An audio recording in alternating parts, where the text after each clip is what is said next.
Hello friends, मैं प्रियंवदा। पिछले video में मैंने आपको बताया कि हम लोगों को डांट लगाई गई और उसके बाद मुझे और छोटे भैया को समोसे लेने भेजा गया। जब हम दुकान पर पहुंचे तो बहुत भीड़ थी। हमें काफ़ी देर तक खड़ा देखने के बाद एक आदमी हमारे पास आया और बोला कि बच्चों चलो मैं तुम्हें दूसरी जगह से समोसे दिलवा देता हूँ। पता नहीं क्या सोचकर हम उसके साथ चल दिए। वो हमें एक पुरानी सी फैक्ट्री में ले गया और बाहर ऑफिस जैसे कमरे में रुकने को बोलकर अंदर चला गया। भैया को पता नहीं क्यों ऐसा लगा कि हमें उसकी बातें सुननी चाहिए और हम चुपके से उसके पीछे अंदर चले गए। अंदर वो एक आदमी से बोल रहा था कि 2 बच्चे लेके आया हूँ, हम इनको बेच देंगे। भैया ने मेरा हाथ पकड़कर बोला प्रियम भाग, और हम इतना तेज़ भागे कि जैसे कोई रेस चल रही हो। उस आदमी ने कुछ दूर तक हमारा पीछा किया था, पर हम घर पहुंचकर ही रुके। मेहमान अब बिना समोसे खाए ही जा चुके थे। हमने डर के मारे किसी को कुछ नहीं बताया और इसी वजह से समोसे न लाने पर हमारी डांट भी पड़ी। ऐसी ही खट्टी मीठी शरारतों के साथ हमारा बचपन बीत रहा था।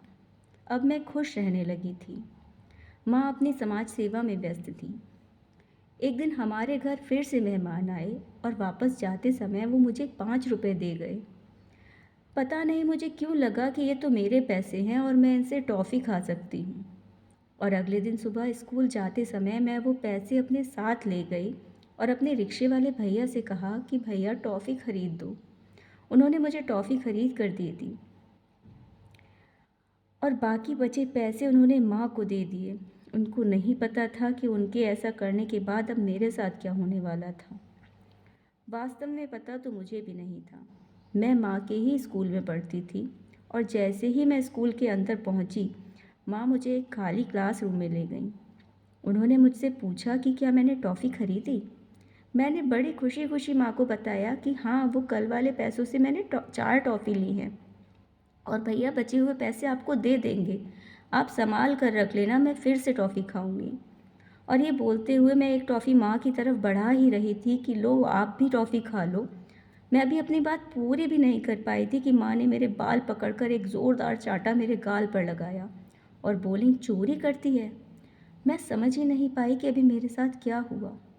मैं कुछ बोल पाती उससे पहले ही माँ मेरे बाल पकड़कर खींचते हुए मुझे स्कूल के मेडिकल रूम में ले गई और कमरा अंदर से बंद करके मुझे बुरी तरह पीटना शुरू कर दिया। अब कमरे के बाहर टीचर्स और बच्चों की भीड़ लगनी शुरू हो गई थी। बाहर ज़ोर की आवाज़ें आ रही थीं क्योंकि माँ मुझे उठा उठाकर वहाँ पड़े बिस्तर पर बार बार फेंक रही थी। मैं कभी दीवार से टकराती तो कभी अलमारी से। वो कभी बाल खींचती, कभी चाटा मारती तो कभी घूंसा लगा देती। वो मुझे नीचे झुकाकर मेरी पीठ में कोहनी से मारती। मुझे लगा कि आज मेरे जीवन का आखिरी दिन है कि तभी स्कूल के प्रिंसिपल ने आकर दरवाज़ा ज़ोर से खटखटाया और माँ को बाहर बुलाकर बोले कि क्या आज लड़की को मार ही डालोगी। भीड़ अभी भी कमरे के बाहर खड़ी थी और मैं एक कोने में सहमी हुई सुबक रही थी। माँ फिर अंदर आई और बाहर खड़े बच्चों से बोली, पता है इसकी पिटाई क्यों हो रही है? इसने चोरी की है और चोरों के साथ ऐसा ही होता है। अभी इसकी सज़ा पूरी नहीं हुई है। और ये बोलकर वो कमरे को बाहर से ताला डालकर चली गई। मुझे खोलकर बाहर निकालने की हिम्मत किसी की नहीं थी और मैं अंदर जो अब तक मार का डर झेल रही थी उसके साथ साथ ये सोचने पर भी मजबूर हो गई कि काश अब मैं इसी कमरे में बंद रहूं, क्योंकि अब बाहर जाने पर मेरे सारे टीचर्स और दोस्त मुझे चोर ही समझेंगे। मैं अपनी इस परेशानी का हल निकाल भी नहीं पाई थी कि फर्स्ट पीरियड की बेल हो गई। थोड़ी देर बाद कमरे का दरवाज़ा खुलने की आवाज़ आई। मैंने ऊपर देखा तो माँ खड़ी थी। मैं रोकर उनसे निपटने ही वाली थी कि फिर से मेरे गाल पर एक ज़ोरदार चांटा पड़ा और फिर मेरी पिटाई शुरू हो गई।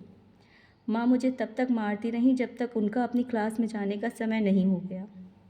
अब सारा दिन जब भी बेल बजती माँ कमरे में आती और मैं जैसे हर बार अपनी मौत के दर्शन करती। शाम को जब छुट्टी के बाद मैं घर पहुंची तो मेरे साथ मेरे रिक्शे वाले भैया भी रो रहे थे कि उनसे ये गलती क्यों हो गई। अगर वो माँ को न बताते तो ऐसा न होता, पर जो होना होता है वो तो होकर ही रहता है। अगर ये सब ना होता तो आज मैं अपनी कहानी आपको न सुना रही होती। खैर, इसे याद करते हुए मेरी आंखों में आंसू हैं, पर मन थोड़ा हल्का हो गया है कि मैंने किसी को तो अपनी कहानी सुनाई।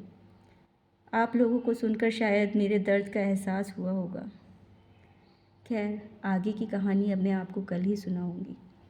तब तक के लिए साथ बने रहिए, वीडियो को लाइक करिए, शेयर करिए और चैनल को सब्सक्राइब भी करिए। और कृपया कमेंट सेक्शन में मुझे बताइए कि आपको मेरी कहानी कैसी लग रही है। तब तक के लिए बाय।